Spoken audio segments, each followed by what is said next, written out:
Selamat datang kembali di Bankom Semarang TV. Presiden Prabowo Subianto memanggil Menteri Energi dan Sumber Daya Mineral, Bahlil Lahadalia, usai rapat terbatas di Istana Merdeka Jakarta pada hari Senin, tanggal 15 September tahun 2025. Pertemuan ini membahas percepatan transisi energi nasional, khususnya pembangunan pembangkit listrik tenaga surya. Menteri ESDM mengungkapkan, pemerintah menargetkan pembangunan panel surya dengan kapasitas hingga 100 gigawatt di berbagai desa. Target ambisius ini membutuhkan dukungan investasi asing sekaligus sinergi dengan pengusaha nasional, BUMN, dan PLN. Tapi tadi berkembang negosiasi yang insya Allah katanya lebih dari itu.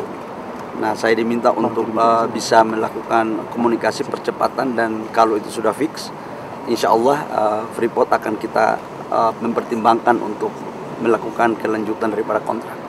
Dan sekarang kita tahu bahwa kondisi di Timika, di underground, itu ada terjadi longsor, dan saya sudah melapor kepada Bapak Presiden, dan tim kami sudah ada di Timika sejak beberapa hari yang lalu. Nanti kita menunggu laporan perkembangan terakhirnya. Tapi orang di dalam masih dalam posisi terjebak dan belum ada informasi, dan proses pencarian masih tetap di dalam. Pak, operasionalnya akan tetap jalan apa gimana Pak? Karena ini kan masih ada yang terjebak dan masih longsor, ini operasional penambangan tetap jalan atau berhenti sementara? Sekarang berhenti sementara. Semua fasilitas, personil, semua lagi fokus untuk bagaimana menangani bencana yang ada di sana. Ya. Pak, soal SPBU panel itu Pak akan melibatkan investor asing nggak? Pasti, karena solar panel 100 gigawatt itu kan cukup besar. Sementara kapasitas industri kita di sini hanya satu tahun tidak lebih dari 5 gigawatt. Nah, oleh karena itu pasti kita akan mencari investor asing dan bisa berkolaborasi dengan pengusaha-pengusaha nasional dan BUMN kita, termasuk dalamnya adalah PLN. Sampai nambah berapa Pak? Soal SPBU. Alhamdulillah tadi awalnya kan penambahan saham Freeport itu kan 10%. Perkembangan yang terjadi di atas 10%.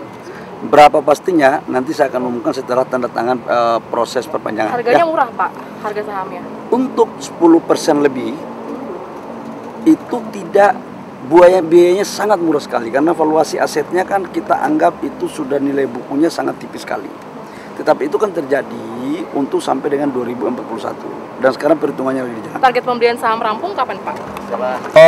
Bentar lagi selesai ya. Pak, soal SPBU swasta dong Pak. Soal SPBU swasta kan banyak yang kosong. Kan bisa bilang bisa belinya ke Pertamina, itu sebenarnya kayak gimana sih Pak alurnya? Jadi gini, saya kan udah ngomong beberapa kali menyangkut SPBU swasta.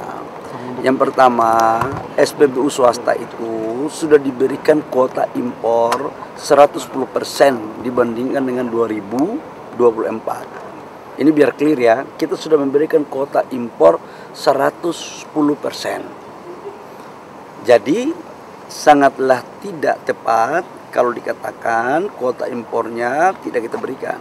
Contoh, 2024 si perusahaan A mendapat 1 juta kiloliter. Contohnya, di 2025 kita memberikan kuota impor 1 juta kiloliter plus 10%. Berarti 1 juta 100 kiloliter. Nah, kalau masih ada kekurangan, kita minta untuk melakukan kolaborasi dengan Pertamina. Kenapa? Karena ini terkait dengan hajat hidup orang banyak. Cabang-cabang industri yang menyangkut hajat hidup orang banyak itu harus dikontrol oleh negara. Supaya apa? Semuanya baik. Ya, gitu ya. Pak, ini dampak Pak, caranya Pak, pekerja yang bekerja dari Shell dan lain sebagainya kan banyak yang di-layoff juga nih Pak. Sebenarnya mereka bisa melakukan kolaborasi dengan Pertamina, dan kemarin saya sudah pimpin laporannya Pertamina.